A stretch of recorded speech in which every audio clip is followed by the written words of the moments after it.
live though. Okay. Maybe we could just give Merv a quick call. Yeah. Wow, it worked first time. It's never done that before. What's that? The YouTube, I always have to click it twice. And it worked Oh, first time this time. So I don't know. That's great. that is great. All right. I will, Sandra's not there, so I'll go and give Merv a call. Oh, maybe she's think calling her now. Are you calling Merv? Okay. Okay. I forgot she has her headset on so she could still hear us even though we couldn't see her. She's multitasking. Yeah. She's good like that. She is good like that.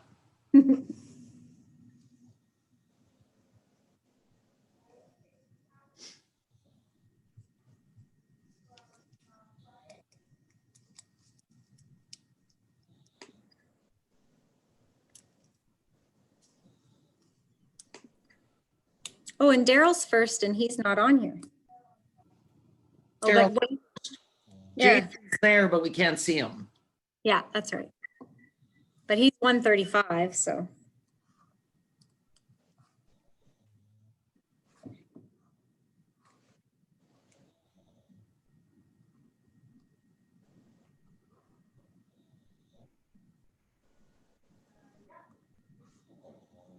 I'm sure we're just thrilling all of our YouTube viewers. Oh yeah, we're being so quiet.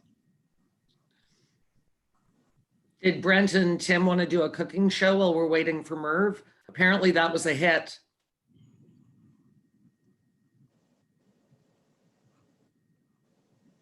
Did you say something? Yeah, apparently our Brie cooking show was a hit. Oh, you know what? You know what's a pretty good recipe actually is you get like the big brie and you just get the pizza dough and you just wrap it in. It's a big brie ball and you cook in the oven. It's pretty good. I'm sure our viewers will like that. Please send us your comments. Oh, there's Merv. All right, wonderful. We're all together on this sort of gloomy October Tuesday. It's still a beautiful day to govern though. So it is 1:33 and I'm going to call this committee meeting of Bonnechere Valley to order. I see that we have 4 additions to the agenda. Brent would like to add the update from EACDG. When Jason is with us, we're going to talk about sole source culvert purchase quote. Number 6 will be the operational review discussion. I'd like to put in place with each department head a time that we can discuss their portion.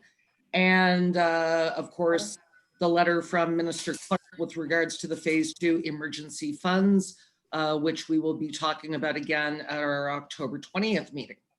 So with that, is there anything else to add to the agenda? Seeing none, can I get a confirmation of the agenda, please? Moved by Brent. Excellent. All in favor? Thank you. All right. Is there any pecuniary interest or the general nature thereof? Seeing none. All right.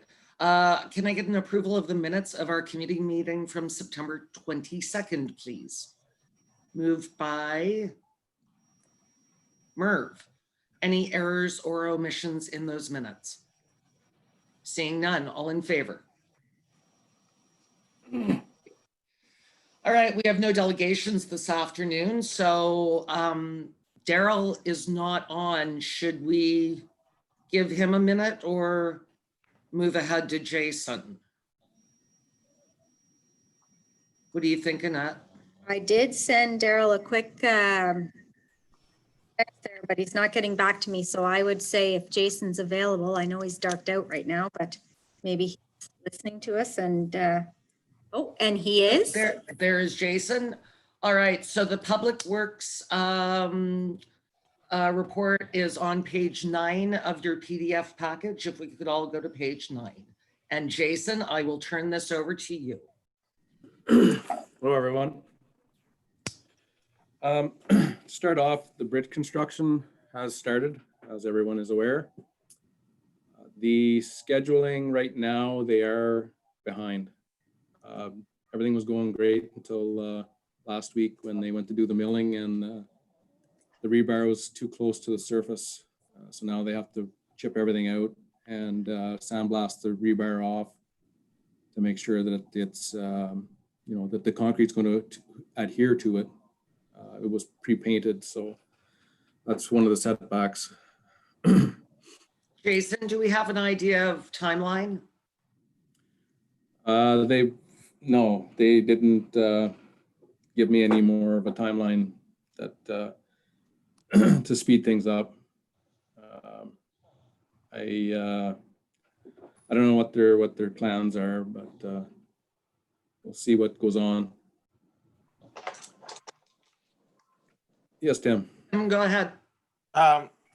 I've noticed going through town the last couple of days, Jason, is there anything we can do while that detour, if it's going to be extended, to make the right at John Street there to maybe help things out?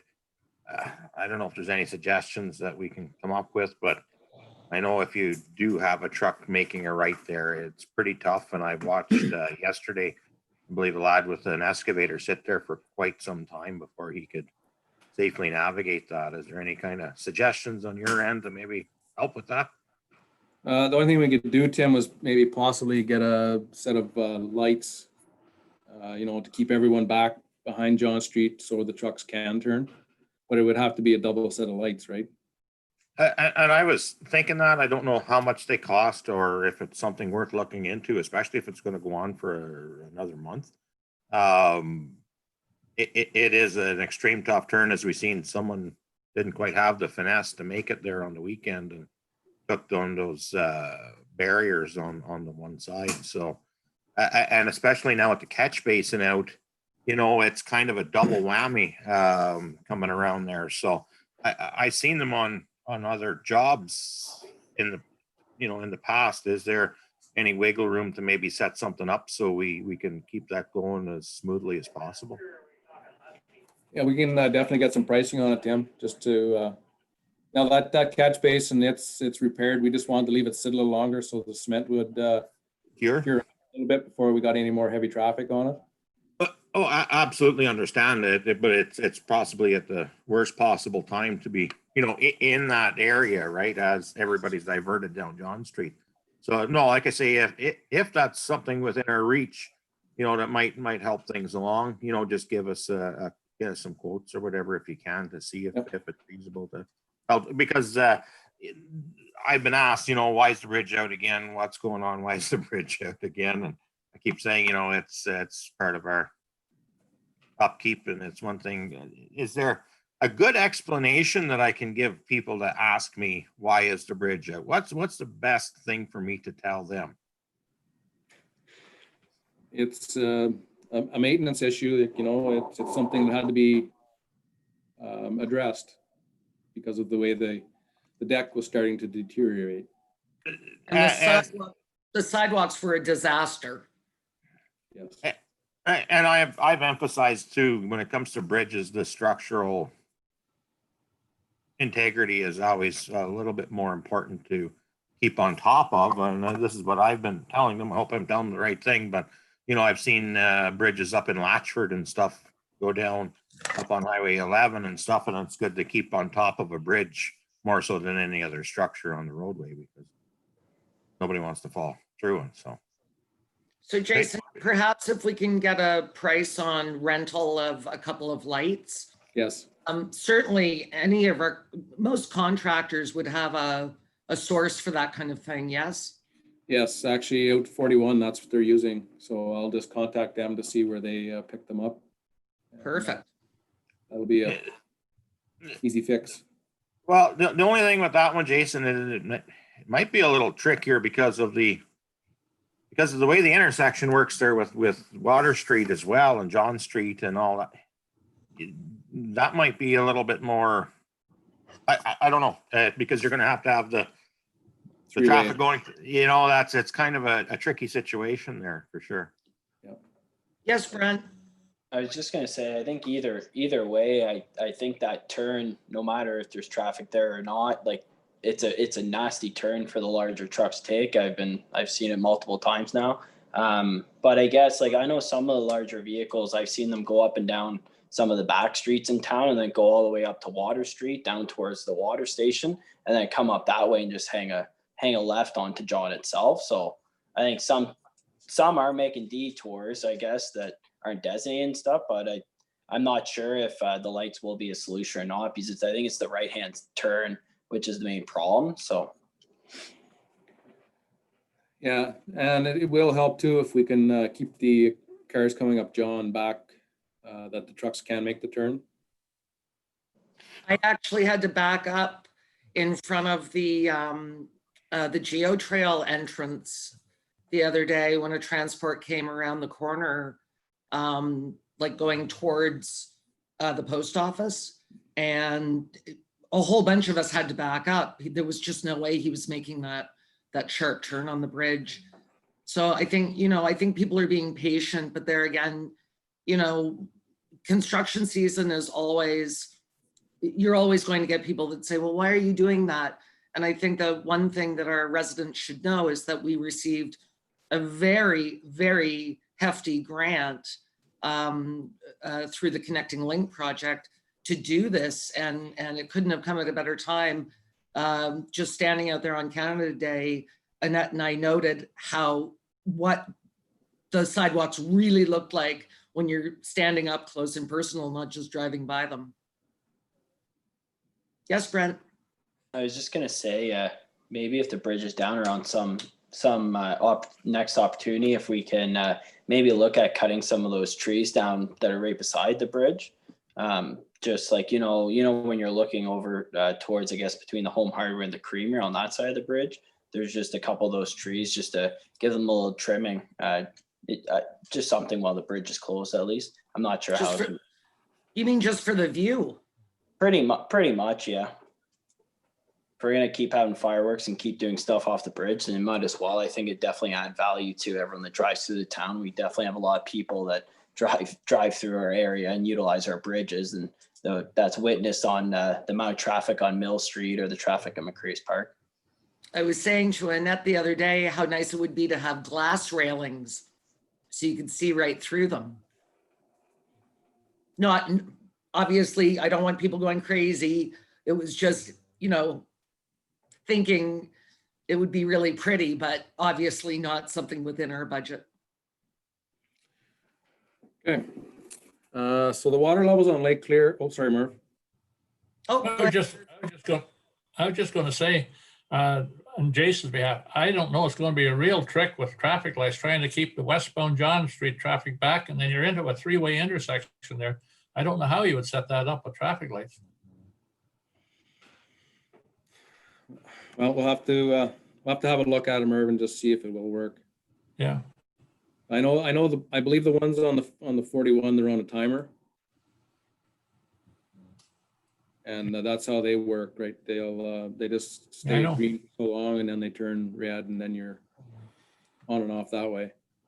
The biggest issue there, guys, is you can't, the people that are coming up John Street, say to make the south on 41, they can't see beyond the building to see whether a tractor trailer is waiting to make that right or not, and so on and so forth. You can't see down the Credit Union side or the John Street side when you're going north on 41, and if the trucker has a visual ahead of time, when I'm going through, I watch and try and look over the bank behind the post office as I'm going north on 41 to see if any traffic is coming.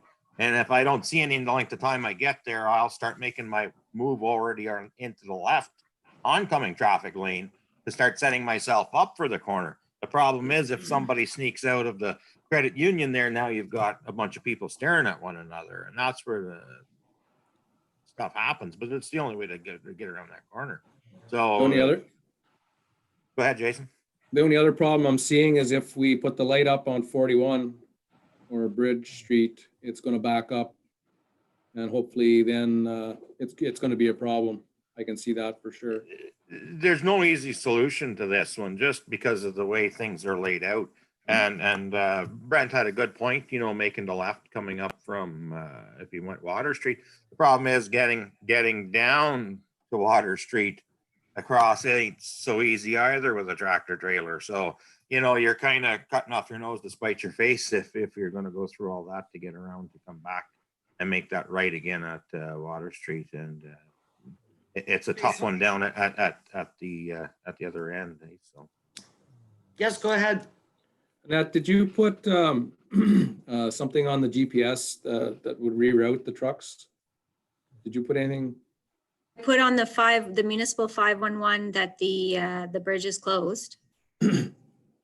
Okay, just if maybe we could put some kind of a detour that if the larger trucks have to, they could go down Grattan Road.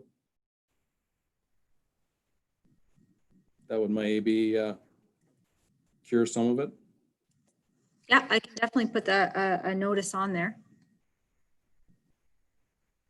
Okay, well, let's see if we can come up with a few solutions for this. Okay. Okay, carry on, Jason. Okay, lake clear water levels. Now, with the assistance of the fire department, we got the drone out, and we went up to we were positioned on Manning Road, so we went from Manning up to Big Lake Clear, through Little Lake Clear. There was no beaver obstructions, but on the weekend I went down through with the kayak, and there's four places in the creek where the water right now, with it being high, is only about 2 feet.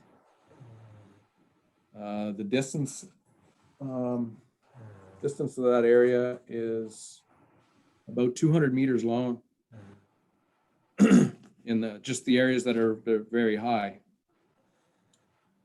Now there is a beaver dam also on the lower side of Whitkey Road.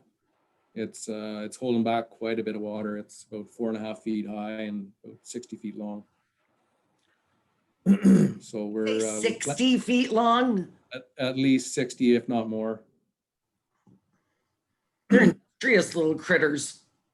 Yes, so it's holding back a fair amount of water. We'll know more today after the gentlemen get that opened up and see how the water starts flowing again.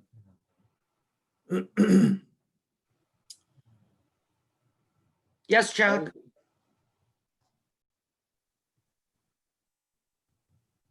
Jack, you're on mute. Sorry about that. Jason, in between the two lakes, the conversation that we had previously, are you looking at getting somebody to come and give you a quote for that and Yes. try and get rid of some of that material? Yes. Now, so coming out of the big lake into the little lake or into the creek, it's fairly shallow. So the people that we're going to have to get the quotes from will have to determine whether their barges will go in and out of there with that depth of water. So it could be quite a big longer distance depending on how much depth the barge needs to go in and out of there. Yeah, Yes. could they come in from Little Lake Clear, work their way back that way farther, quite a bit further? Because it's close to Big Lake Clear, the deposits, right, of silt, or whereabouts is it? Actually, Jack, it's all the way through the creek. If you look on the aerial, every turn is the worst. It's built up with either stumps or sticks or sand. Could a crane get in there and clean that up, Jason? It could, Jen, but then again, it depends on the depth that it needs to get in and out, right? So then the bigger the equipment, the deeper it has to be, the farther they're going to have to dig out into the little lake and the big lake. Okay. Well, keep us in the loop. Yes. Jack, if you have any of that information on the barges, I'll get that from you. Yeah, we'll talk to you after the meeting. Yes. Okay. Sounds good. So number 3, the new float was picked up a week and a half ago.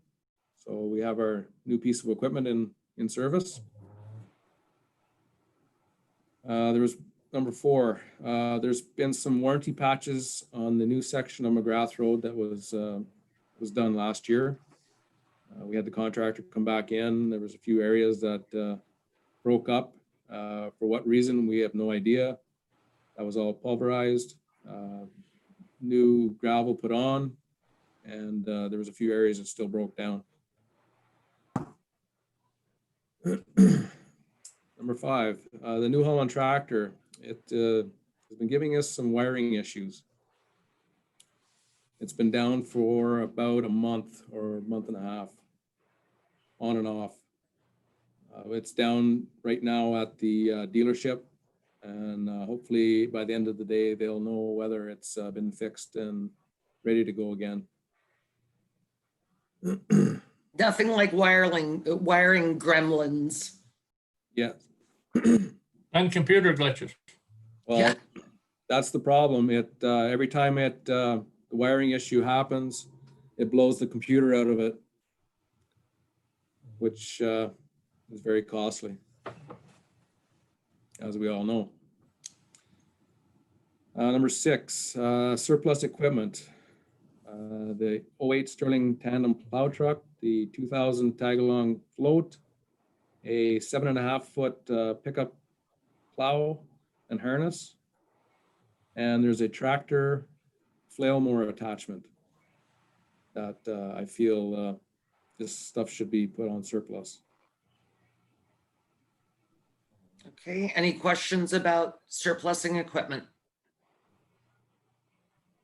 Okay, so Jason, the other issue or the other thing that we had for you was the sole source for a culvert. Yes.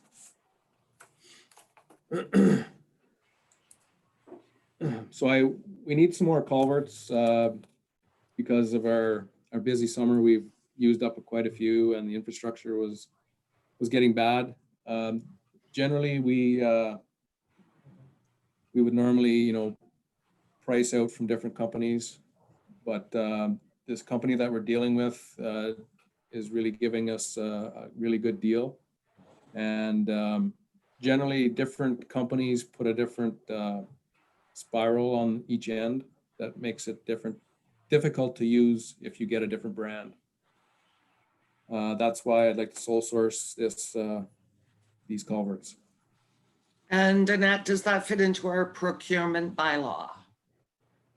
Yes, if the department head makes a recommendation under the $50,000, between 10 and 50, so 10 and under, we can make the choice ourselves. Between 10 and 50, then we have to get a quote and bring it to council for approval. But as long as if it's a unique product, if it's believed to be the best price, then the department head can come to council and ask to make the purchase as long as it's under the 50,000 through that instead of by tender. So.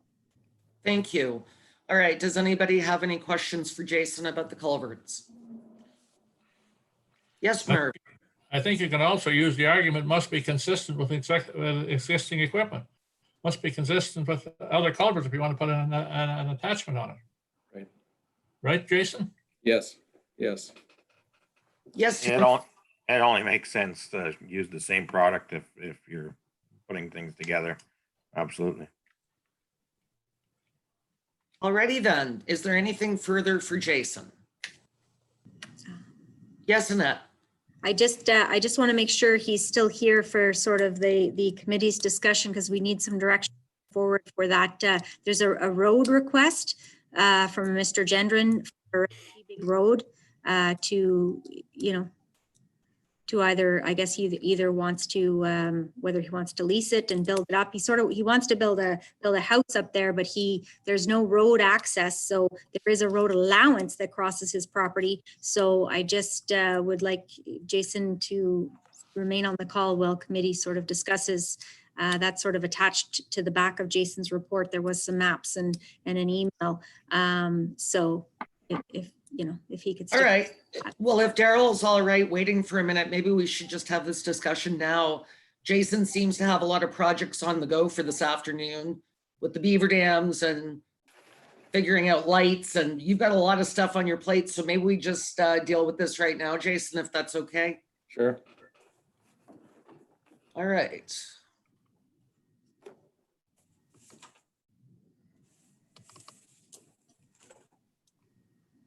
So those emails start on page 11 of your PDF package. I don't really have a good handle on the challenge here, but I don't see a problem with it if I'm reading it correctly. But I will open this up for council's discussion. What I basically seen there was somebody wanting to put a roadway through on a concession line, was it not? Yes. That's exactly it, yes. Because he can't build if he can't get to it. We don't allow landlocked properties, and this would effectively make him landlocked, correct, Jason? Yes. Okay, thank you. Merv, go ahead. If I read the thing correctly, part of that road allowance or part of that concession is already made into a road, and he just wants to extend it to make access to his own property. That's I right. just wasn't sure how much of a road it was. That's why I'm asking. So I Well, don't have a really good handle on it, because it seems that it's a concession and then a cow path. Am I incorrect there, Jay?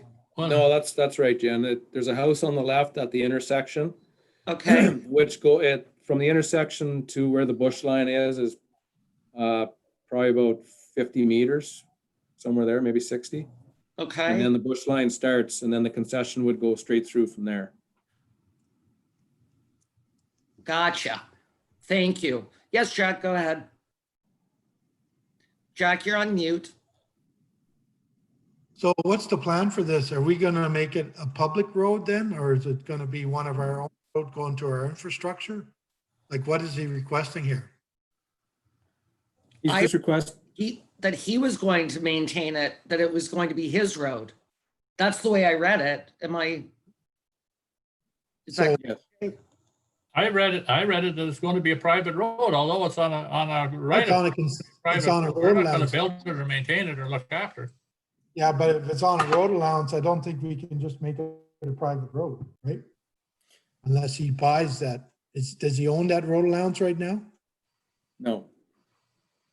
So it's the same issue that we had up at Silver Lake. Remember, you can't, if it's a road allowance, you can't officially make it a private road. Right. I don't think he wants to make, does he make a private road, or he just wants to use the concession line to have access to his property? That's what I, Yes. Yeah, Okay, so he's not turning it into a road. He's basically using it as a driveway. The thing about that, Jack, I don't think he can stop anybody from using it, but he Well, doesn't have to bring it up to road standards if we're not maintaining it. That's right. Yeah. I thought the same thing that Tim thought, that it was basically a driveway to his driveway. Yes. On And the the concession line. Okay, Yeah. that, like, I'm just want to clarify that he can't mark it private road, that's all. If it's property that's owned by the township, that's all. Oh, not the concession line. The He's, concession, he can't. yeah, Concession, he can't. If we're gonna open it, he can't mark it as a private road. That's right, because then the people that are behind him should still have access to their property. That's right. So, oh, yeah, okay. I see that now. Right, because if not, we can't landlock someone. Right. Okay, I don't think council has an issue with this request. I think we've got parameters in place for this. So what do you need going forward for this? Because like, we're not bringing it up to road standards then? Just maintaining it and crossing it, and what do we need legally, because he's crossing over our property? Is it a lease agreement? Is it a, like, what do we need for him to be on our property to access his? I think that is a question for our municipal lawyer for planning. I would assume it's some sort of right-of-way agreement. But we'll certainly have to have some sort of a contract with them. Yes, Mm. Chad? yeah, but it can't be a sole right away, right? You gotta watch what you're doing there No, because no, The right of way will be for anybody that wants to travel on it, has the right to travel on it. So what does the other homeowner have? Well, all I'm gonna ask is it an open concession, right? Because if it's an open concession, technically there would have been some sort of path there, or the provisions for a path there in the previous. I have some going through a property I lease. The people that are along it, nobody maintains the open concession. People can either, if it's a four-wheeler path, and I think we've heard that before, like from Tony and the guys that were in not last fall, the fall before, right? As long as it's up to the standards of what it was at, kind of that gray area, right? We're not really signing it off on anybody, but nobody can stop anybody from using it. Is that correct? Like Merv, you must have seen this a few times, right? Yes, Murph. What I see his problem, if he doesn't have some kind of an agreement, once he makes a cow path in there, if you will, and builds a house, if he goes to get a mortgage, what is the accessibility, you know? That's right. I can see legal ramifications for him. What's the access road like if you wanted to sell the place? I can see all those options coming up, but that's his problem. I think he would actually be considered landlocked without an agreement. Yeah. Annette and Jason, can we leave this with you to work with this resident, please? Yes, thank you. Thank you. All right, do we have anything further for Jason? Jason, do you have anything for, oh, yes, Murph, go ahead. Just a quick thought on that. Maybe Mark would be one to have a look at it as well. Would he give him a building permit depending on the accessibility to his lot? Oh, Annette shaking her head. No, he wouldn't be able to do that. So that's why he needs Right. access. Yes. So it's going to have to be some type of legal access. So that's why I sort of wanted direction of council of whether council would accept him opening it up to his own standards and maintaining it, which is a legal agreement of some sorts, which I'll get in touch with the lawyers to have drafted, or whether council was interested in opening the road and making it a public road, that then I would suggest that the ratepayer would have to do that at their own cost, but then we would maintain it going forward because of course we would get the assessment value to do that. So his preferred option is to open it for himself as a driveway, not as a public road, and maintain it himself. So I will talk to the lawyer to see if that seems to be the direction. The committee doesn't have any issues with that. Council doesn't have any issues with that. Then I'll see what we need to do to put that in place. And that's sort of what I was asking is do we have an issue with that? Are we sort of insisting that the ratepayer either make it a public road or they can't use it? But if council's comfortable with them using it through an agreement, then it's just a matter of getting that organized. Yes, Tim, go ahead. I think we have to be careful on that. If he's opening it up, it's the same thing as any other concession road. I don't know where our legal ramifications are, so I don't want to speak too far in on it. But I think if he's using that concession line, that it's basically up until that, that road allowance, that's municipal accessibility then for anybody along that concession, right? So we couldn't really just say that we're going to allow this one. And I look at the picture, I don't think there's anybody prior or post on that location, but just going forward, if we allow access, we can't be just giving people special permission if it's on the concession line. So like I say, most of our concession lines, if it's an open concession, it's an open concession. So, people are allowed to use it, then that's the way it pretty well has to be. Because if someone else on another lot needs to get in, it just keeps that available for them, right? So that's just the way I look at it. I don't have the fine print, but I would much rather see it that it's his own private property for sure. We don't have any right on it, but if he's opening up a concession, the public should have access to it. Yes, public will have access to it, but it's whether or not it was going to become part of our road grid, or whether or not he was just bringing it up to standards so that he could use a vehicle on it and he was maintaining it. But yes, then he will be maintaining it for anyone who wants to go to use what he's maintained. Correct. So we just have to find what legal ramifications do we need to put into place to allow him to do that so that he can get a building permit. So. Oh, I'm good with that. Thanks, Annette. Yep, so am I. That's great. Got a thumbs up from Brent. All right, Jason, do you have anything else for us? No, everything is going straight ahead. Okay, you go take care of all those projects. All right, take care, everyone. Jason's got a long afternoon ahead of him. All right. Daryl, hi. Daryl's report went on to a second page. Pretty long, isn't it? Daryl's report in your PDF package is on page 7. Sorry, I forgot about the meeting. No worries.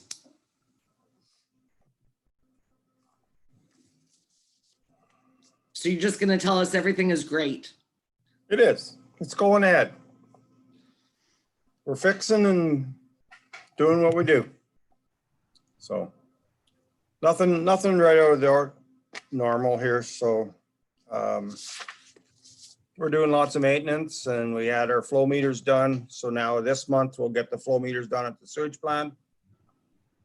And we're going to do some camera work this coming month on the sewers. And we have a couple fire hydrants we have to dig up and fix. And I'm going to have some holidays. How nice. Yep. We give Daryl holidays. That's awesome. Are you doing anything special, or are you just doing a staycation? I'm hopefully going moose hunting. I was gonna say, it seems like we're in the hunting season time of year. It's a perfect time for holidays, Daryl. Yeah, that's Yeah. right. Well, thank you, Daryl. Does anybody have anything for Daryl? I like moose steak. Okay. Are you taking orders? That's my favorite meat. All right. Thanks, Daryl. Have a great afternoon. Good Thank luck. you. Bye-bye. Bye. All right. And the fire chief is here, and his report begins on page 18 of your PDF package. And I will turn this over to the chief. Hello. We ready? We are. Go ahead. Okay. So first off, our call rate is pretty consistent. I looked over the last few years. Last year was a little bit higher, obviously, because of our complaints with the ban, but we're pretty consistent with the last 5 or 6 years or so.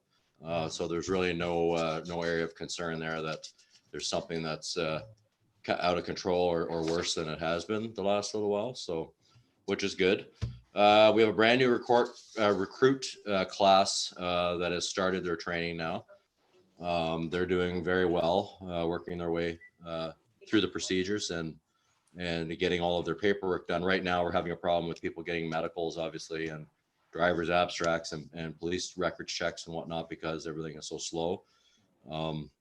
Anything other than medical is all remote now and online. So there's quite a backlog in the government right now. So, but they'll get there. I have 2 department members that are, again, this is the 3rd time I've enrolled them in the Ontario Fire College for drone training. Hopefully this will pan out this time, because they've been canceled off twice. So I really want to get some people certified as quick as possible to be able to join Caleb, being able to be operators of our drones. So let's hope that goes, and that's supposed to be in November. So if that happens, they'll be done, before Christmas. We'll have 3 actual certified operators, so which is good. I like to see that.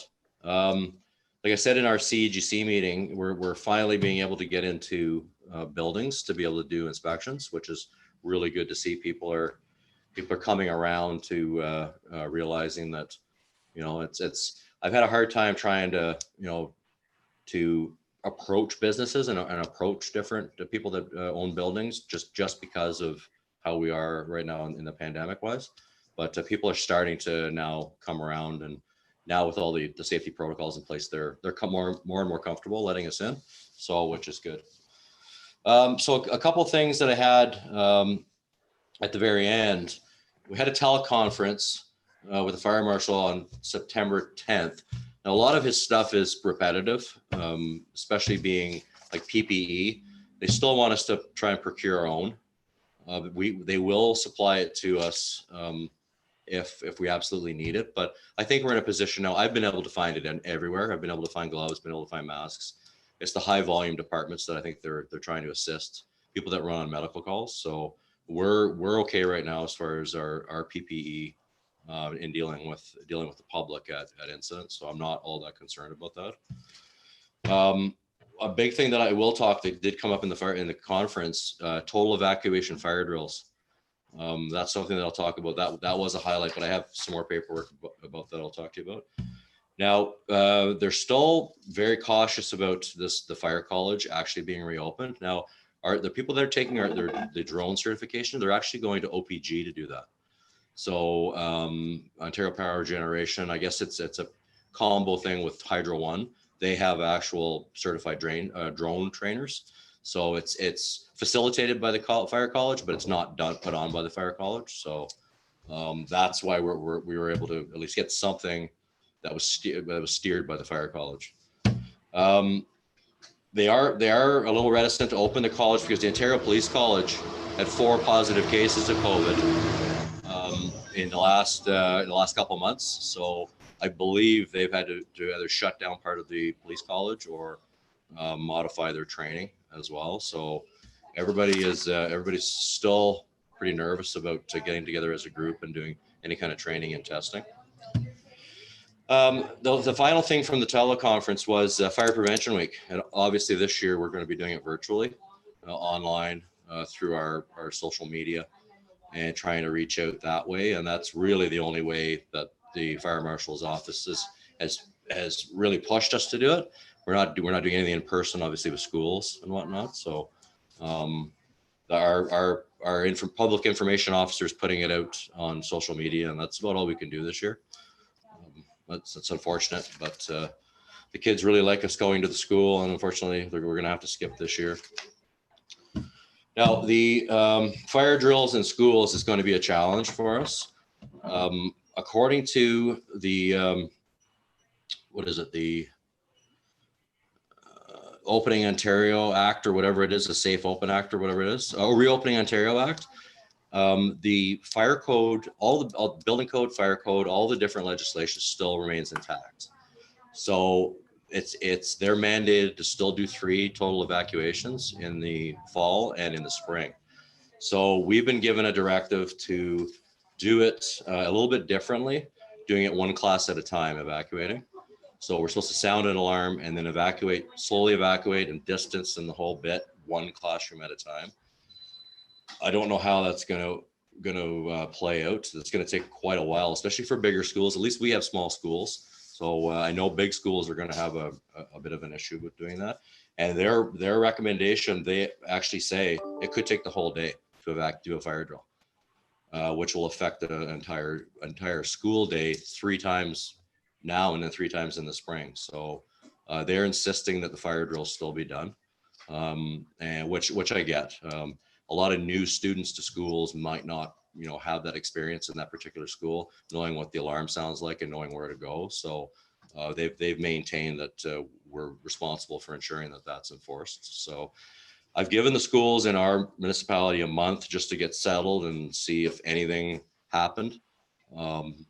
Such as a case like Fellows where they had to shut the school. So things seem to be good right now in Eganville. So I am going to get in touch with the principals, and we're going to have to sit down and organize something to try and make sure that we meet the requirements of the regulation, or they meet the requirements of the regulation, and in turn me, because I have to enforce it. So it should be interesting, but I'll have maybe more of an idea of what our plan is after I meet with them, maybe for next council meeting.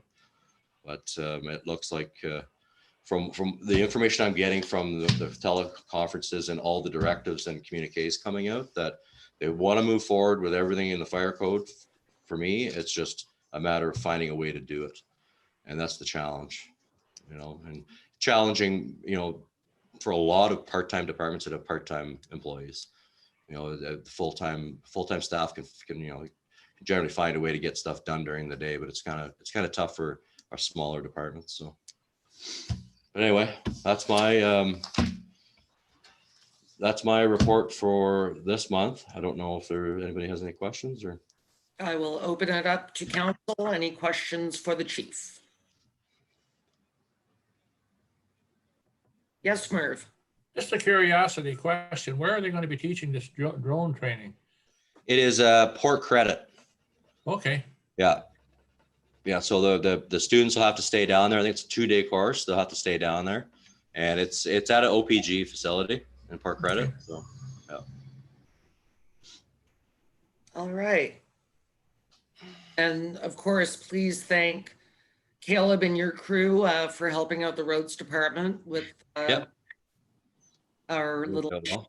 well, not little, but issue on Lake Clear and Little Lake Clear. That was very helpful, as we heard from Jason. Did the pictures come through clear enough? According to Jason, they did. Okay. You could, But- he just informed council that you could tell on all the turns, Mhm. that's where the majority of the silt was. Yeah, you could see the silt buildup. I just wondered because the ones that were put out by Lorna seemed to be a little bit fuzzy on Facebook, and I meant to mention that to her, but unless it was just what I was seeing, but they looked a little fuzzy. Okay. I think he corroborated with a kayak tour on the weekend. Right. Yeah, he did in fact. Yeah.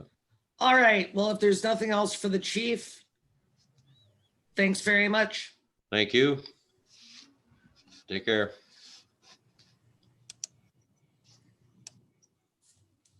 All right. Oh, we're humming right along here. Annette, do you want to review this red funding ECDEV announcement? And that can be found on page 21 of your package. So, I'm getting the notification that my internet's unstable. oh, okay. You go ahead. I'm just going to go dark here for a sec. It seems that if I go dark and I come back, it's fine. Okay, okay. So as council's aware, we did receive a notification that we were successful in applying for RED funding, which is for a BR&E is what it's called. So it's basically for retention and expansion of our businesses, and how can we assist them to do that through marketing and economic development and promotion on, having people invest more in Bonnechere Valley. So we did put a pause on sort of finding someone to provide us with those services, because we were waiting to hear back from the operational review to see what it said in regards to economic development, because we didn't sort of want to double up and do the same project twice. So as you know, in our organizational review, they did state a couple of things that they would like to see us undertake, which is both sort of a marketing, sort of figuring out what kind of mix of businesses we have, what kind of mix of businesses should we be looking for? Maybe we have more than enough coffee shops, but we should really be looking to have some more salons, or maybe we've got lots of pharmacies, but we should be looking to have another pizza place, things like that. So it's just sort of a study of the market, what's here, what sort of our population and our surrounding population generally supports, and then sort of figuring out, where the buildings are, where the land is, and how do we attract these people to come to Bonnechere Valley. And then another part of that report to go with that is to sort of get a 4 or 5 pager, sort of a community profile. And it's just something really easy to hand to investors. And it would be something we'd also send up to the county and to OVED and all of that, because they have a lot of connections, and it's just something really easy to hand out. And it would be up-to-date information. So our information would be more current than what the county's using now, and also much more detailed. So we did receive the 50% funding for that. We did budget for that for this year. So just sort of looking to move forward with that. And we did get a quote we did ask for 3 quotes from 3 different companies when we were applying for RED, because we had to have a quote to go with the application. And McSweeney and Associates did provide us with a quote. We didn't hear from the other 2, but they're a great company. I worked with them before at Admaston Brumley, and they did an incredible job for us there, and very effective at, coming into a rural municipality. And, they don't treat us like, the big city, and they really come down and talk to people in the community and talk to local businesses and get a feel for what it is they're selling. What is it that we're marketing? So they're very good in that way, and use very credible data and so on. So yeah, so looking to basically at council this evening, appoint them as our consultant and use those funds to further strengthen economic development in the township. So with some funding provided through the province and some funding provided through the township. So that's basically what we're looking to do tonight at council, if unless you don't want to move forward with the project. All right, so I will open this up to council.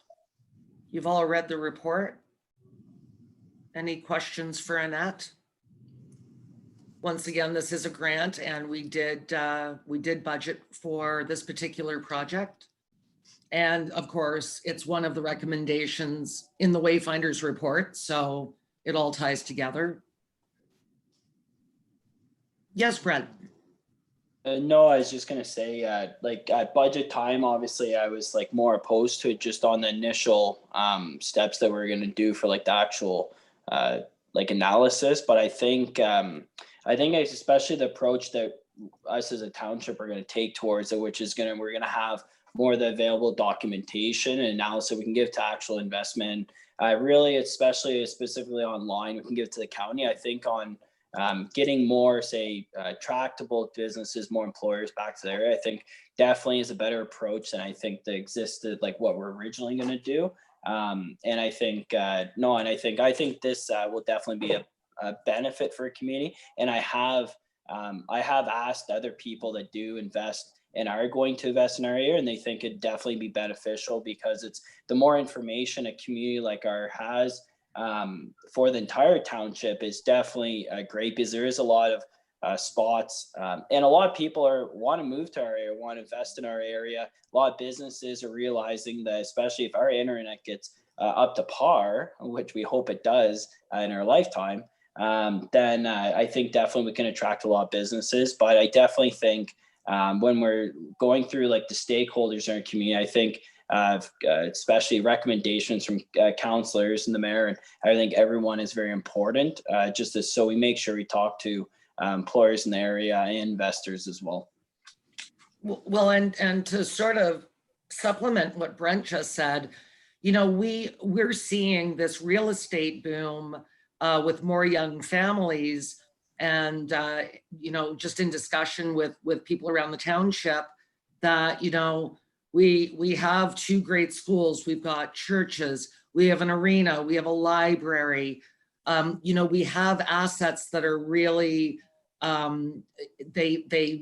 they're great for young families. So now it's about the other part of this. How do we realize business investment so that we can continue to grow?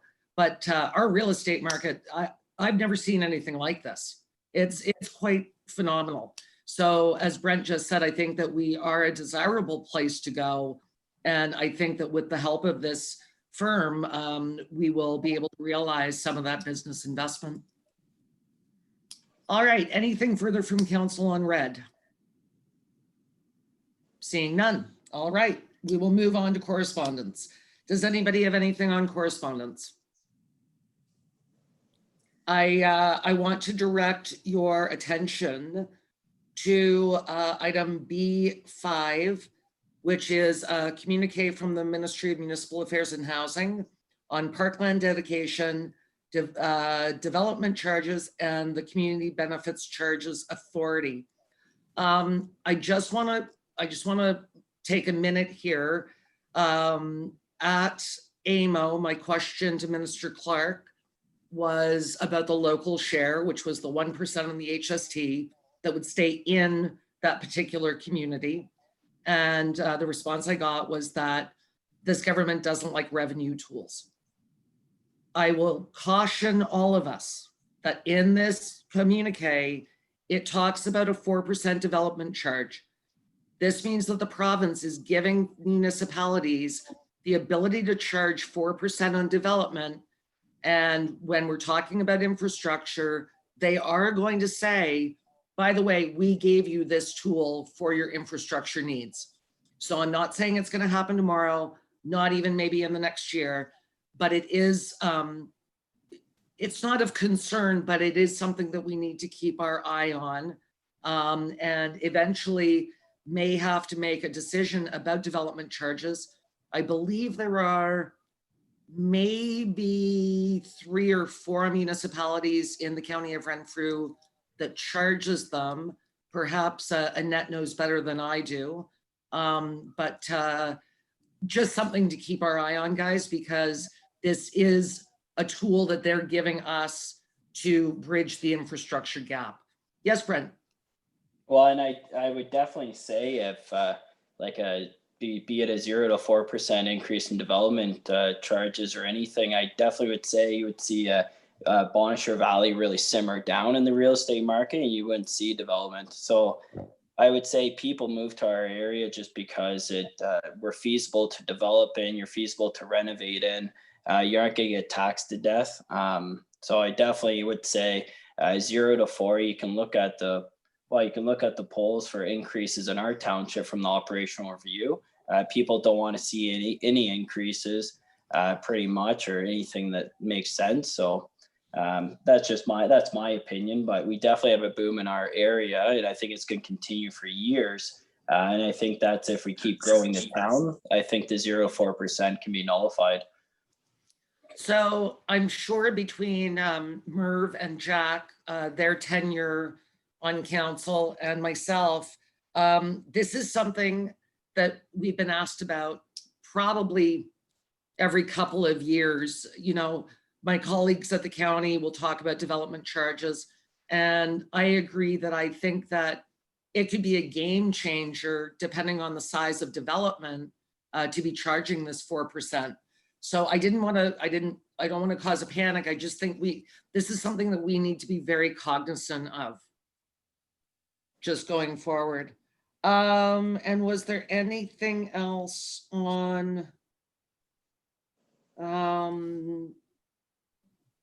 Maybe the Remembrance Day ad? I was just gonna say the Remembrance Day radio ad. So I think this is something we should do, but I'd love to hear back from the Legion about my offer of doing so just so all of council's aware. I know that we talked about this during our emergency meeting, but I'm going to put it out into the public. I made the offer to the Legion to do a virtual Remembrance Day on our YouTube channel, because we have our Zoom capabilities. We have our YouTube channel already in place. I think this would be a really nice thing for the Legion. But before we do that, should we find out if they want to do this with us? That was the only question I had. So maybe I'll contact somebody in the next couple of days. All right, anything else on correspondence? It's all things COVID, guys. All things COVID. Oh. Worry about it though. Did everybody vote for Glenn Doncaster through FCM? Please don't forget to do that. Voting ends, I believe, tomorrow. All right, anything further? All right, we can move on to new and unfinished. County of Renfrew update. Okay, so at County Council last week, it was a very long but interesting meeting. We did have a presentation from the Eastern Ontario Regional Network. They are sort of giving updates about where gaps are, where new towers should go, fiber versus wireless, a lot of information. I'd be happy to share the slide deck with you if you'd like to see it. The one thing that has come about since my county council meeting, and I would have asked this question then, there seems to be an enormous push from SpaceX with this Starlink project. And so I got notification the other day that you can now go on and put your information in, sort of to let them know that you're interested and to get updates on where these satellites are being deployed, and to alert them that we have major gaps. Obviously, Elon Musk, as we heard in the news, gave free Starlink internet to first responders, people that had lost their homes in the fires in Oregon. In Washington State. So they are focusing right now on the northern US and Canadian rural areas. I found it fascinating to read the stuff that they had, and you know, everybody knows about my internet woes here at the farm. So this is certainly something that I'm excited to see. They are talking about beta testing late October into November. So just something to keep our eye on. The other large thing of note at the County of Renfrew is, of course, the official plan. So the official plan exemption sat on the ministry's website for the requisite amount of days. I think it was 34 days, something like that, and had no appeals. I do have a timeline that will affect our own zoning. So basically, we have to have a couple of public meetings, and if the world keeps going the way we're going right now, I assume they'll be by Zoom. But basically, our county staff are looking at a timeline of April or May of next year. It will be very interesting to see what this exemption for the provincial policy statement and our official plan is. So stay tuned for more of that news. There wasn't anything else that was on fire. Just those two issues were, of course, of great discussion. And we set out our budget timeline as well. We're going to try and get budget done earlier rather than later. However, again, it's going to have to be by Zoom, we believe, and could be, you know, it could be problematic considering how many of us there are, but we will wait and see. Yes, Jack, I saw your hand up. On the county, did they have any mention about 5G updates or anything on 5G or not? They did not. They did not. Now, there has been, so because of the uproar about 5G, the one thing they did say is that we can go to the CWTA website to read about 5G. But I mean, guys, I'd like to have 3G here, for goodness sakes. I'd take anything at this point. I mean, not 5G, but you know what I'm saying, like baby steps here in our neck of the woods. So anyway, yeah, so that's all I know right now. Anything further on my update? And if there's ever anything that you guys are interested in, just let me know and I can report on it. I didn't know how, you know, there's a lot of stuff going on, but nothing really explosive as of just now. So those were my two big things. All right. So we've got tax adjustment. That's the that's for this evening, a resolution, Annette. Yep, that's right. Just if committee had any comments or questions or wanted to ask Sandra about it, we could review that now. If you have any, if you have none, then it'll come to council in the form of a resolution. Excellent. Did anybody have anything for Sandra? No, Sandra, you can go back to landing planes. You're good. I want to give Sandra those orange batons. All right, Police Services Board update. Jack? Jack, you're on mute. Give me a second here to pull it up.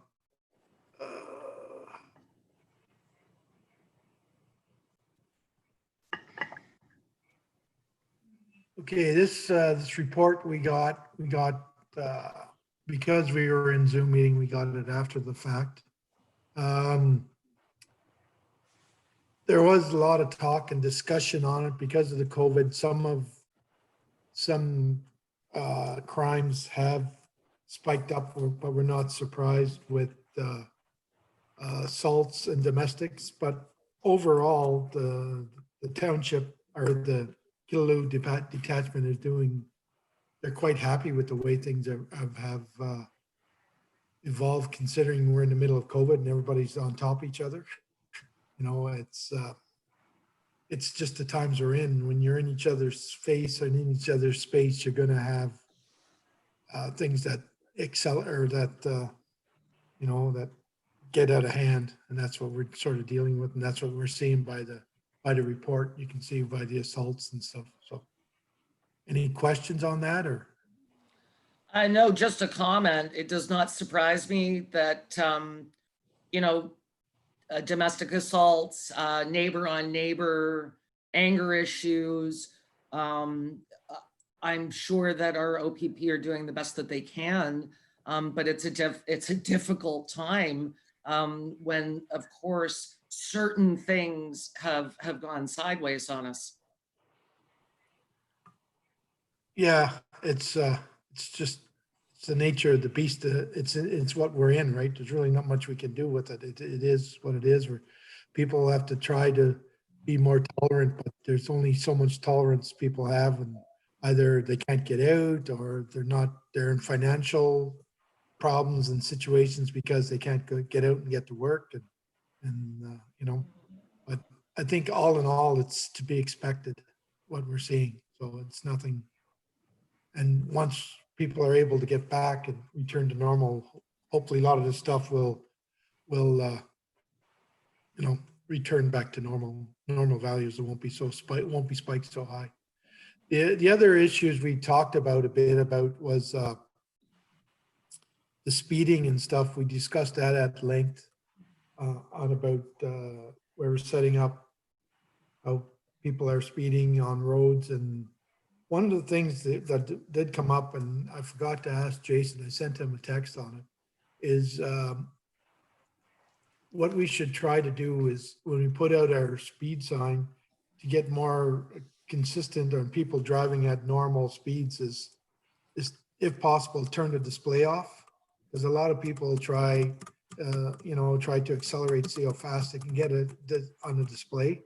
And if you turn the display off, and just record the numbers, you get a more accurate of people. You won't get the occasional speeder that tries to push, see how high they can go, because they know there's no fines or nothing accelerate or tied to it, right? It's just to see how fast they can speed up.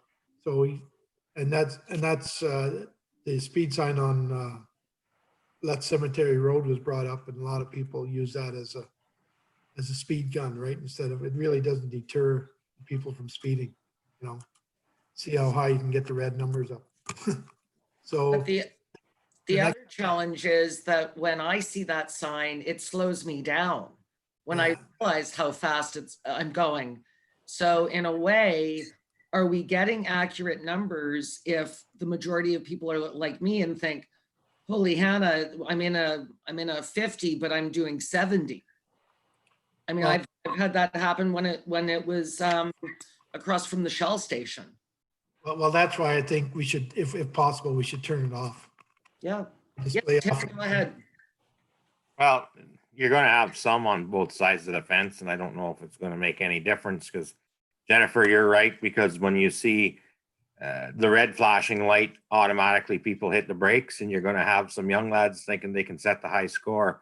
But I think if they look somewhere in the middle, it's going to give an average right across the board. So, but Jack's right. I mean, if it's shut off, we still gather the numbers. It's going to be a good way to, put out a little test run, and I'm not against it at all. Set it out in a few spots without the numbers on, and the thing is, if people watch council videos at all, they'll know what we're up to, so to speak. Right. The cat's out of the bag now, so it's whatever it is. So I mean, no, but for the most part, if someone's new to the area or whatever, I don't think they're gonna try and shove the issue to get it going fast. It's a, you know, less than exception to the rules. So, hey, whatever you guys want to try, give her a go. Yes, Brent, go ahead. No, I was gonna say, I think it's a good idea to continue putting out our speed radar gun. Just the more information, the better, and that's what we said from the beginning of this council. But really, the only question, Jack, as a ratepayer, do you charge for these meetings, for your police service board meetings? Like, do you bill the ratepayers for your time for your committee? It's based on policy, Brent. That's just the way. So our policy, the pretty much roughly $1,000 a month covers all our committees meeting. The only question is, Merv, do you bill the taxpayer for your committee meetings at the library? Brent, No. Police Services Board is actually regulated by the province, it's not our policy. Well, I think a lot of it does come, but as a ratepayer, if we're gonna nickel and dime, I think especially as a ratepayer, I think we get paid, and that's what your previous council did, was the $1,000 base covered our committee meetings, and I think it's unfair to the taxpayer that one councillor is billing the taxpayer to go to committee meetings. Where, for example, I went to, I don't know, roughly about 22 committee meetings last year. Murph, what goes to plenty? I'm sure Tim goes to plenty. So I'm just surprised that rather than, it's like the old saying, just because you can do something doesn't mean you should. But I think that's something that should really be questioned at this council table, is that we have a base pay, and I don't think that one councillor should be billing the ratepayers for something that I don't believe should be. Volunteering is volunteering. So I think this is something Brent, I'm going to reiterate, this is not a Bonnechere Valley policy. This is in the Police Services Act. Police Service Board members get paid. And I know that there's another member of the Police Services Board that did not want to get paid.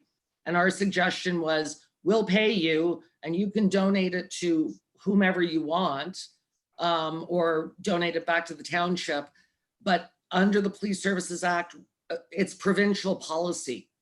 Yeah, I really don't see any different. It can be a policy or not. At the end of the day, our council pay is based on not getting paid for your committee meetings. So no, but what I'm telling you is we don't have a choice. It's, well, yeah, I'm sure we are creatures of the province. This is written into provincial policy. Therefore, we shall do it. We don't have a choice. Now, if that council member or that police service board member wants to donate I don't know how much we pay them, $50 3 times a year back to the township, then that's on them. No, and that's really, it's a clarification. Oh, sorry, 2 meetings a year. Yeah, So far this year. yeah, and I don't see anything. All I'm saying is, as a ratepayer, we have to, as Jack, you're well aware, you specifically as well, you always look at where the ratepayers' money's going towards, and I just want to make sure that everything's fair across the board. That's how I look at it. Okay, is there anything further for Jack on PSB? Seeing none. All right, Brent. Sorry, can I just get a quick clarification? Yes. So I know the police service board is under its own act and we have to do something. When you say fair across the organization, are you thinking that next year at budget time, we should discuss whether all committees should be paid, or that's not what you're suggesting? No, because that's not what our council pays based off of. Committee is your time. I think I know what Brent's getting at. It's we all get paid a certain amount of money monthly to do our committees and do our job, and it shouldn't go above and beyond to give one extra for doing the same as everybody else or less, or whatever it may be. Is that right, Brent? I just wanted clarification. Yeah, I just wanted we've already gotten paid for our jobs, that we don't need extra pay to do our job. Yeah, and that wasn't part of the remuneration review at the end of last term. This was what we agreed to, that we would be paid a salary, and that's that. So, it doesn't matter if I go to, you know, 2 committees a month or 20 committees a month, we get paid the same. Police Service Board just happens to be a different ballgame. Okay, thank you. I believe that one of the members does donate his back. I'm not sure to what, but I think back to the township in some form or another. Just Yes. a little more following up on the Police Services Board, there was some talk about what the township can do to help with community policing and about at length, if we can provide some sort of services or what sort of services that would help them, like for in a crisis type environment. So we're working on that, and we're going to come up with some ideas for our next meeting, and then we'll bring something back to council, and maybe something we can put in next year's budget to provide additional funding, maybe to help with, say, if they go to a scene and there's a crisis situation and the appropriate people to contact, stuff like that. Right? So, Okay, that's just a fancy way of doing a community safety and well-being plan. And I'm going to say it one last time, and I'm never going to say it again. We are not doing it. We're not, guys, we're just not doing it. We don't have the funds. We don't have the resources. And it has been proven that even in a larger environment, it's not working. How do we get volunteers? Like, the people in urban centers are paid to sit on these panels. We have no way. I don't know how we would ever fund this. I know one particular municipality spent $120,000 on their community safety and well-being plan, and it is costing them between 50 and 75 grand a year, year over year. That's to the municipality. That's on our ratepayers.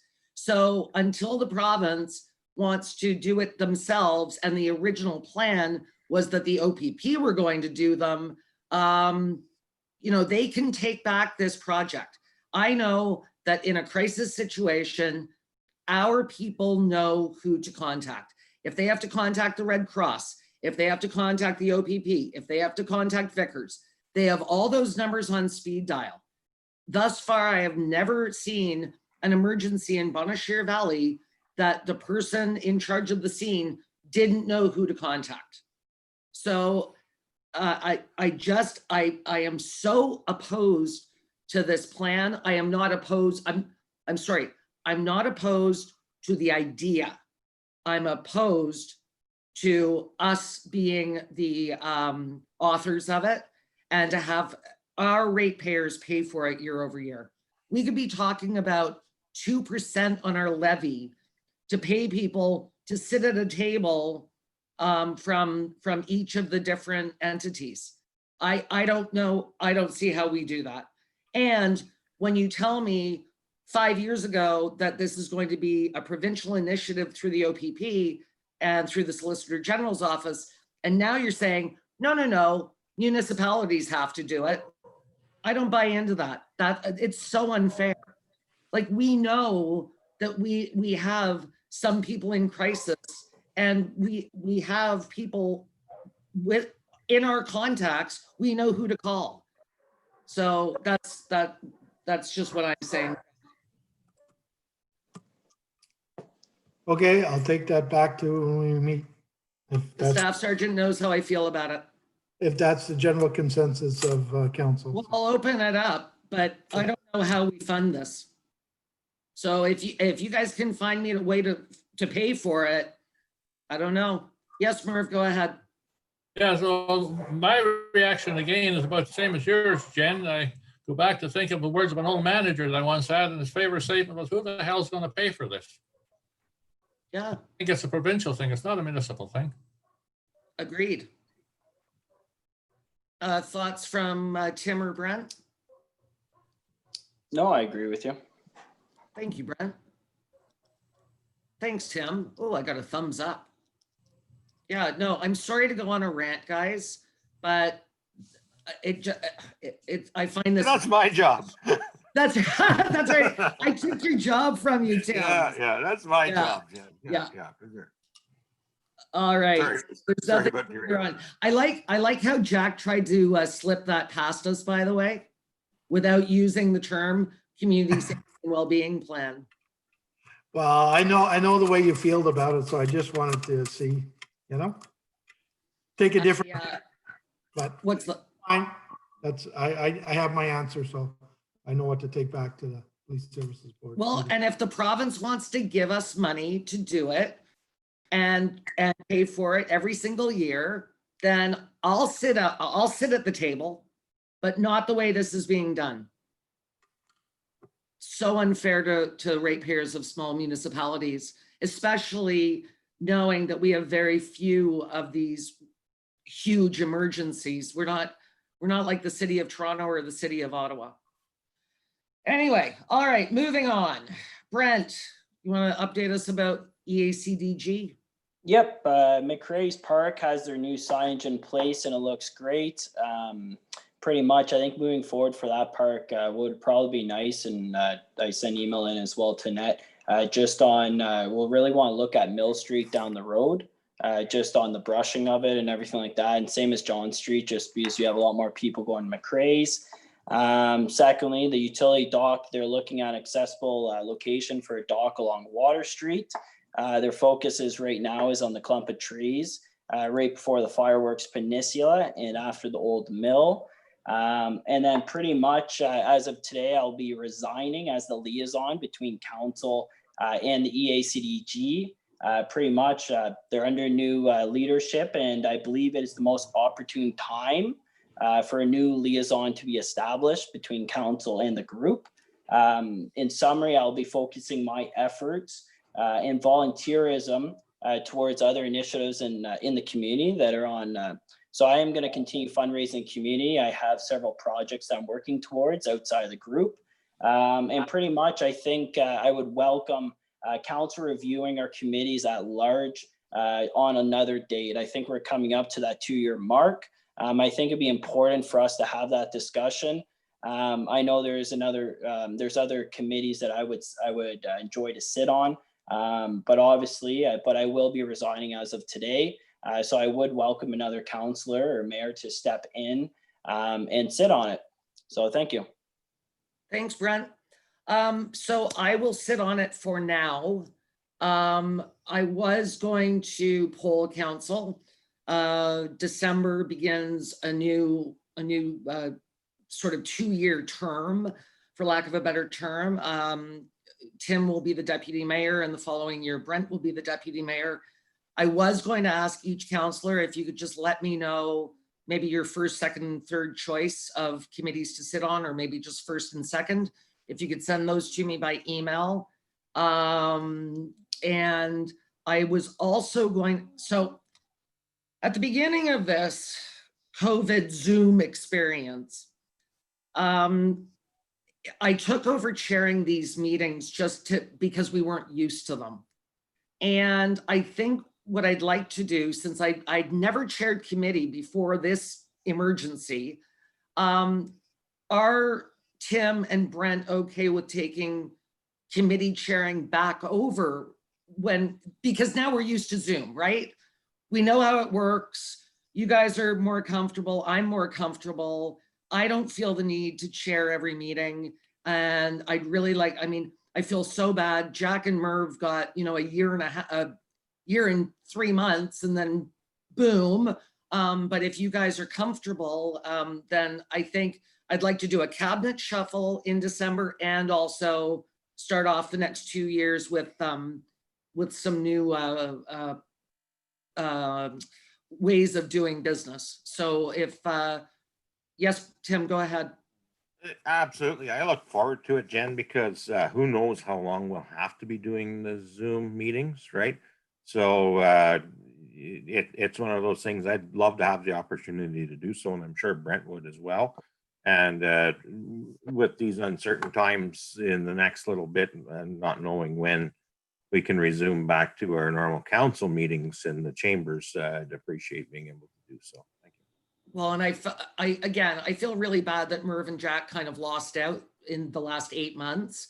And maybe I should have thrown it back to them prior to this, but it's, Zoom has been, I know that it's got a shallow learning curve, but it still is a learning curve. And, you know, this worked, but quite frankly, as you say, Tim, if we're going to be doing this for another year, then I'd rather go back to the way it was with committee chairs. So Brent, are you all right with that? Yep, I'm very comfortable chairing the meetings. Perfect. Excellent. So we will, if you guys could just let me know, you know, what your choices are, and I will let the EACDG know that I will take over Brent's position as liaison. Brent, there is a meeting tomorrow. Were you going to that meeting? No, I won't be going. Okay. I can't go. I've got a full day county council meeting, but I'm assuming Dana will go and we will have an update. Yeah, it's by Zoom. Dana will be going. Okay, thank you for that. All right, we did number 5 with Jason. Number 6, our operational review. There was a lot of confusion after the newspaper article last week. People thought that we had already made a decision to chop the library, to stop EGC, and to build a public works and fire department at Spring Creek. And so in my Ask Mayor Murphy segment, I made it abundantly clear that no decisions have been made. And in fact, council hasn't even had the opportunity to discuss amongst ourselves with our department heads what they think of each of the items. So in speaking with Annette, we thought that this particular meeting was a little early, but Annette, I'm wondering with your senior leadership team, including Dana actually, because she's got a lot of community development, can you give us an idea of when these discussions could take place over the next few months? So I haven't asked her directly, but I'm pretty certain, like 99.9% certain that Dana will be addressing the matters in the report that had to do with community development at the next meeting when her report normally comes forward. I haven't reached back out to the other department heads, but I guess it's just Kevin at the next meeting. And with hockey starting up and the ice going in, I'm not sure if he will have had the opportunity quite yet to dive into it, but there will be at least one coming forward at the next meeting, I'm sure. I know Dana was working on her report already, so I'm pretty sure she'll have it done. And the administration, Sandra and I are going to sit down and sort of divide them up.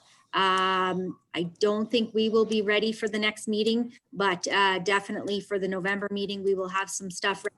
And I would think the first meeting in November, again, you're looking at Jason, Daryl, and Dave. And I know that Jason and Daryl are taking some holidays for hunting. So, you know, and very well deserved. They've had it. It's been a rough year. So I don't want to pressure them until the December meeting, and I'm not sure what the fire chief, where he's at. So like I said, the economic and community development will for sure come to the next meeting. Sandra and I probably can have something either for the first meeting in November. If you'd like to make sure we have something each meeting, we could definitely commit to that. And I've asked everybody to sort of have it included in their reports I'd like to get them all in by the end of the year. I'm hoping that's possible. So I would say by December, like the December meeting, you'll probably have the rest. So, and it's possible Daryl will have his done because his were not really, it really had to do with sort of the servicing management plan, and it had to do with some risk management and stuff like that. But there wasn't a whole lot there. So I can probably ask him nicely to have that included for the November 1st meeting. So Dana at the next one, Daryl at the first one in November, and then going forward, the second one in November, administration. Maybe the first meeting in December would be fire and roads. The second meeting in December would probably go back to administration again because we've got quite a few sections. So that's an estimated timeline, but I think we can make it. Thank you for that, Annette. Go ahead, Tim. Yeah, I just want to kind of stress sooner is probably better than later, just in case we do decide to go with an early budget this year. And this will, you know, give us a lot of tools for our budget debate coming up. Hopefully, we said earlier in this meeting, we're probably going to start that a little bit earlier this year than we did last. So it'd be Oh, for nice sure. to have that while it's still fresh in the head of what we have to do and what really we have to work with. So And I know- I would like to see this wrapped up by December. Oh, for sure. Yeah, I that's know that we're the- asking, and I know that we're asking an awful lot. But I really want to hear from our department heads how they feel about this report. And and just that is what I asked them to have their reports in by the end of the year. So whatever council meeting before the end of the year, and Nicolina as well. Sorry, I missed her in That's right. people. She may have hers ready, so. just one more interjection. I might be live from the hunt camp too on that November council meeting because it's really. Oh, I didn't realize it was on the 2nd of the. Oh, I just looked at the calendar and I'm like, oh my. I don't know. I might be showing symptoms of buck fever at that point in time, not to be confused with anything else. So. Go ahead, Merv. I don't want to rush this thing. I've read the whole 256 pages. What I'd like to see happen is we know far enough ahead of time what department we're talking about or what report we're talking about, so we can review it in our own mind before it happens. And I don't think we want to get a whole bunch of different departments mixed up and have organized confusion. If we're going to look at administration, we're going to look at administration. If we're going to look at library, we're going to look at library. That's what we're going to discuss at that meeting. That's the way I see we should progress. The only crossover I could see would be perhaps Jason and Dave and their take on this idea. And I think we all know how both of them feel, especially Jason, about taking a plow truck off the mountain. I mean, Merv said it. I mean, highest populated point in Ontario. What's the solution there since they share a building?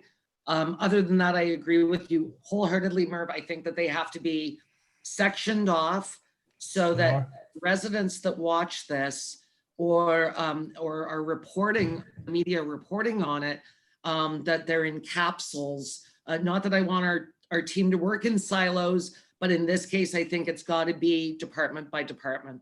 Yes, Tim. I was just going to say the way we do budget, line by line, same thing. That's right. But I think we got to know far enough ahead what we're going to talk about at that meeting so you can prepare yourself, so you can go back to the review and read exactly what it says. Yes, and I think that when we get our packages, so let's say that Dana and Nicolina are ready for our October 20th meeting. And I don't want to throw anybody under the bus. I'm just saying, let's pretend those two.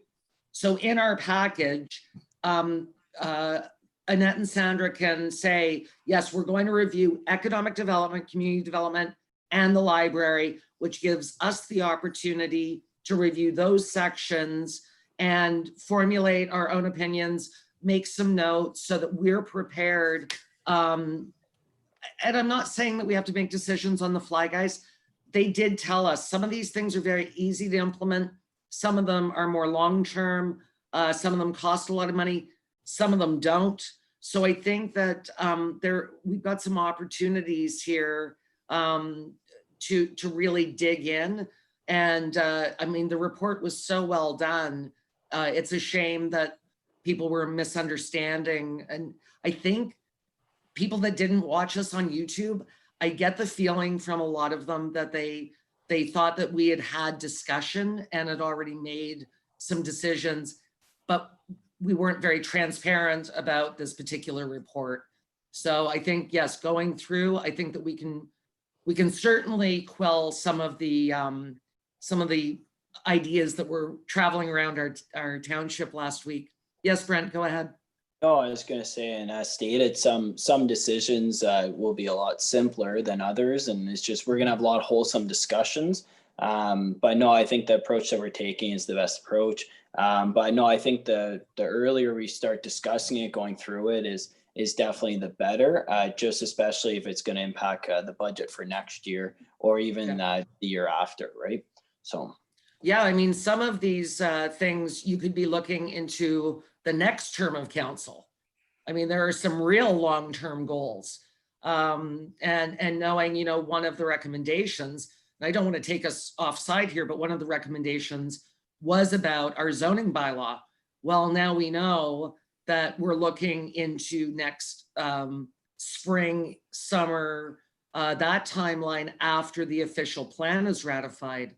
So we already know that that's an item we do need to budget for, because we do need to pay the county for their help. And I'm glad that we have a timeline for it, but that's something that we now know the timing. But there are other things that are more 3-4 years down the road, and could eat up a lot of budget. So totally agree with all of you guys. Anyway, thank you all for reading this report and really taking it in. You know, we did get the grant for it.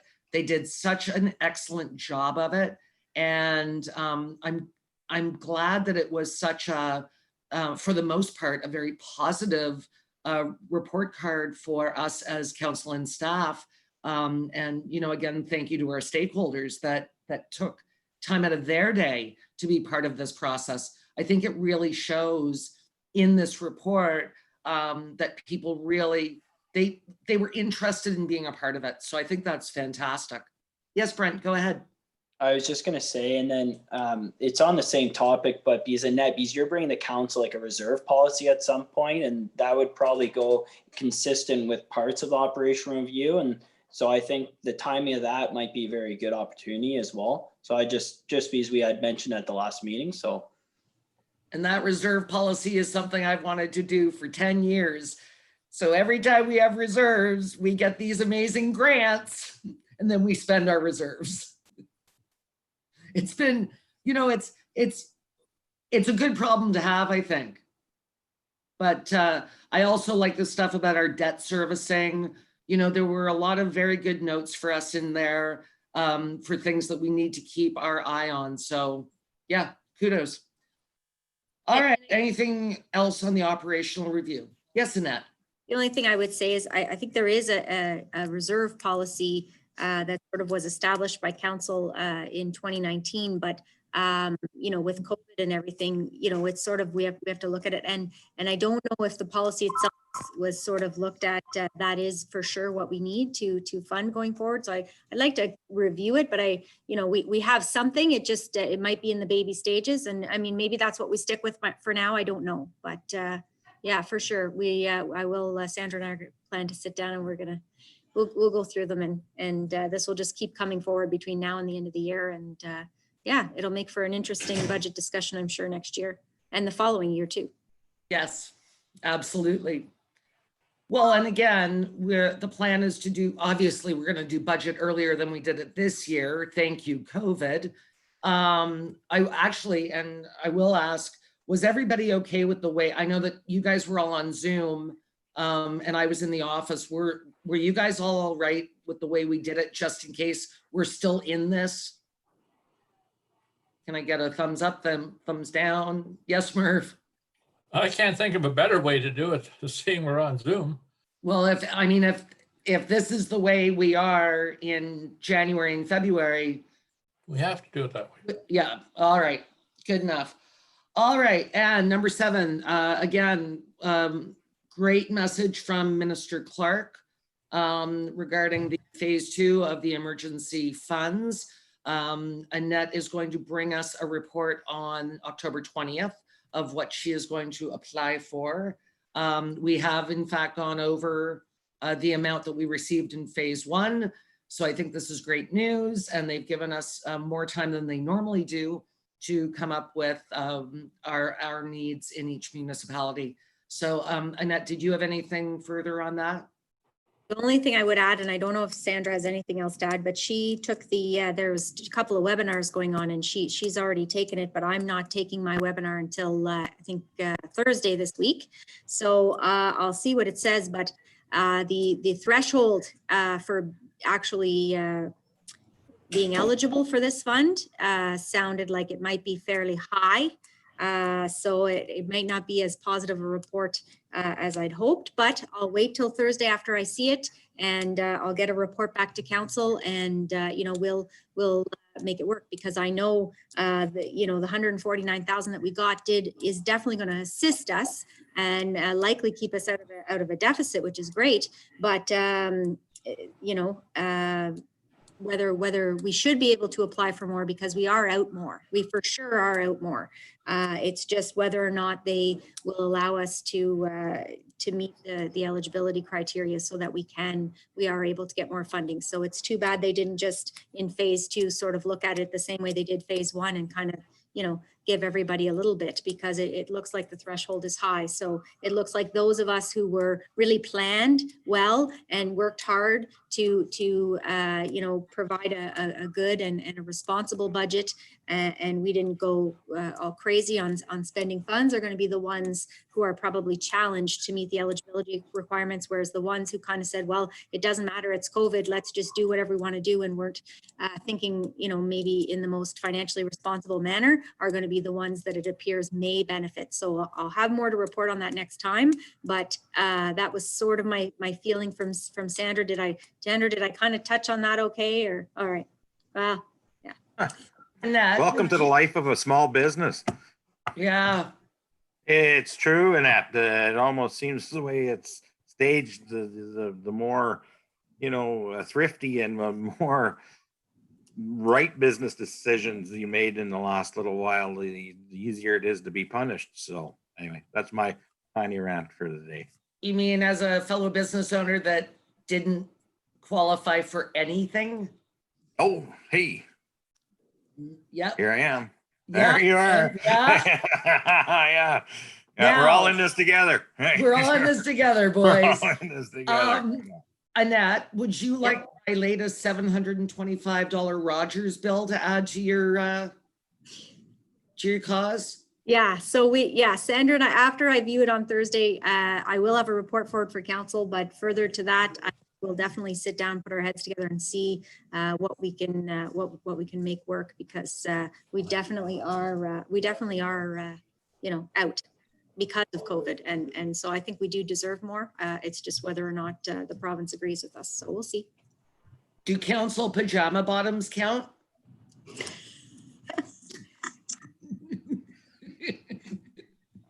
Waiting on my essential word. Party on the bottom. All right. Is there anything further? Okay, guys. So our next meeting date, I believe, is October 20th. I think I've said that a few times. We don't have any media with us today, but they can get in touch with us. We do have a closed session. So before we go, I don't know where I put that closed. Before we go to the closed session, Annette, do we have to log out and log back in? No, what I will do is I'll take us off YouTube Live when we're ready to move into closed session, and then we can carry on, and it won't be public. All right. So I need a mover for that council proceed in closed session in accordance with the Municipal Act SO 2001 C25 section 239.2 to deal with the matters as indicated below, personal matters about an identifiable individual, including municipal or local board employees, and that the closed session minutes of September 22nd be approved. Can I get do you want a mover for each, Annette? Yeah, but we'll do the minutes after when we're actually in close, but first we'll just do the moving into close first. Perfect. Can I get a mover to go into closed? Moved by Tim. All in favor? All right. So Okay, let's just take